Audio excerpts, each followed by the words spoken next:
சட்டப்பேரவை தேர்தலில் அதிமுகவுடன் கூட்டணி அமைக்க பாரதிய ஜனதா பேச்சுவார்த்தை நடத்தி வருவதாக அந்த கட்சியின் மூத்த தலைவர் இல கணேசன் கூறியிருக்கிறார்.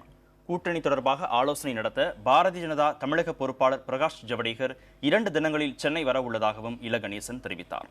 இதுபற்றி இல கணேசனுடன் செய்தியாளர் மணிகண்டன் நடத்திய கலந்துரையாடலை இப்போது பார்க்கலாம்.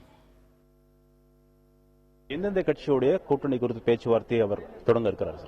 கடந்த முறை நாடாளுமன்ற தேர்தலில் நாங்கள் போட்டியிட்ட பொழுது எந்தெந்த கட்சிகளாம் எங்களோடு கூட்டணி இருந்தார்களோ அவர்களுக்குத்தான் முன்னுரிமை வைத்து அவரோடு பேசிக் கொண்டிருக்கிறோம். இன்னும் சில கட்சிகள் முன்வருமானால் அவரோடும் நாங்கள் பேசுவோம். அதனால எந்த கட்சியோடும் பேசக்கூடாது என்ற எந்த வரைமுறையும் நாங்கள் வைத்துக் கொள்ளவில்லை. அதனால் எங்கள் கதவுகள் எந்த கட்சிக்கும் மூடப்படவில்லை.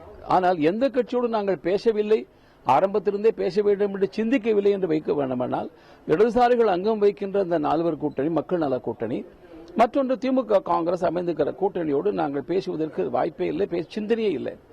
ஏனைய கட்சிகள் எல்லாவற்றோடும் நாங்கள் பேசுவதற்கு தயாராக இருக்கின்றோம், பேசிக் கொண்டிருக்கிறோம். தேமுதிகவுடைய இந்த கூட்டணி பேச்சுவார்த்தையில ஏதாவது நிபந்தனைகள் வச்சிருக்கிறாங்களா? அதுக்கு பாஜக தரப்புல என்ன மாதிரியான எதிர்ப்பு பதில்கள் இருக்கு? ஒரு பேச்சுவார்த்தை வரும்பொழுது கூட்டணிக்காக என்னென்ன வேண்டும் என்கின்ற சில தகவல்கள் வரும். அதை நீங்க நிபந்தனைகள் என்கின்ற வார்த்தையில சொல்வது பொருத்தமற்றது. எல்லா தேர்தலையும் எல்லா கூட்டணியுமே வழக்கமாக கட்சிகள் பேசக்கூடிய விஷயம்தான். அதனால இது ஏற்றுக்கொள்ளலாம், ஏற்றுக்கொள்ளாமல் இருக்கலாம், சரிபாதி ஏற்றுக்கொள்ளலாம். இது இயற்கையாக எப்போதுமே நான் பல தேர்தல் கூட்டணியில பேச்சுவார்த்தை நடத்தி அனுபவம் உள்ளேன் என்கின்ற காரணத்தால் சொல்றேன். இது ஒன்றும் புதிய காரியம் இல்லை. பேசுகிறார்கள், என்னென்னலாம் பேசினார்கள் என்பதெல்லாம் நான் வெளிப்படுத்தினால் கூட்டணி அமையாமல் போய்விடும். பாசிட்டிவ் சைன்ஸ் இருக்கா சார் தேமுதிக பாஜக கூட்டணி பேச்சுவார்த்தையில? நாங்கள் முதல் முறை சந்தித்தோம். ஆக்க ரீதியான சமிகை வராமல் போகுமானால் மீண்டும் மீண்டும் நாங்கள் சந்திப்போமா? சமிகை வருகிற காரணத்தால் தானே எங்களுடைய தலைவர்கள் சந்தித்துக் கொண்டிருக்கிறார்கள். அது மாத்திரமல்ல, எங்களுடைய டாக்டர் தமிழிசையும் பொன் ராதாகிருஷ்ணனும் மோகன்ராஜும் மாத்திரமே சந்தித்து வந்த பிறகு அதன் பிறகு எங்களுடைய பொதுச் செயலாளரை சந்திக்கிறார் என்றால் அங்கிருந்து ஏதோ ஆக்க சமிகை வந்திருக்கிறது என்றுதானே பொருள்.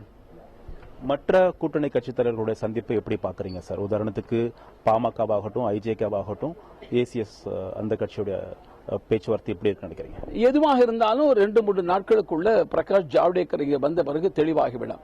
இப்போது எதையும் நான் உறுதியாக சொல்வதற்கில்லை. காரணம் என்னவென்றால் கூட்டணி குறித்து மாநில தலைவர்களுடைய பங்கு அநேகமாக முடிந்துவிட்டது. எங்கள் கருத்துக்கள், எங்களுடைய அறிக்கைகள் எல்லாவற்றையும் நாங்கள் தேசிய தலைமைக்கு சொல்லிவிட்டோம். தேசிய தலைமை இப்போது பொறுப்பெடுத்திருக்கிறது. அவர்கள் தீவிரமாக செயல்படுகிறார்கள். மிக விரைவில் அறிவித்து விடுவார்கள். எங்களை பொறுத்தவரையில் மார்ச் 1ஆம் தேதிக்குள் முடிவாகுமானால் we can march ahead. நீங்க செய்தியாளர் சந்திப்பில் பேசின மாதிரி எல்லா கட்சிகளுடைய திமுக, காங்கிரஸ், மக்கள் நல கூட்டணி தவிர எல்லா கட்சிகளோட பேச்சுவார்த்தை தொடங்கி இருக்குன்னு சொல்றீங்க. அதிமுகவோட பேச்சுவார்த்தை எப்படி இருக்கு சார்? இருக்கலாம், நான் மறுப்பதற்கில்லை. கூட்டணி தொடர்பாக பிரகாஷ் ஜவடேகர் சென்னை வந்து ஒரு இறுதி முடிவு பாரதிய ஜனதாவில் ஏற்படும் என எதிர்பார்க்கப்படுகிறது. புதிய தலைமுறைக்காக ஒளிப்பதிவாளர் சிவாவுடன் மணிகண்டன்.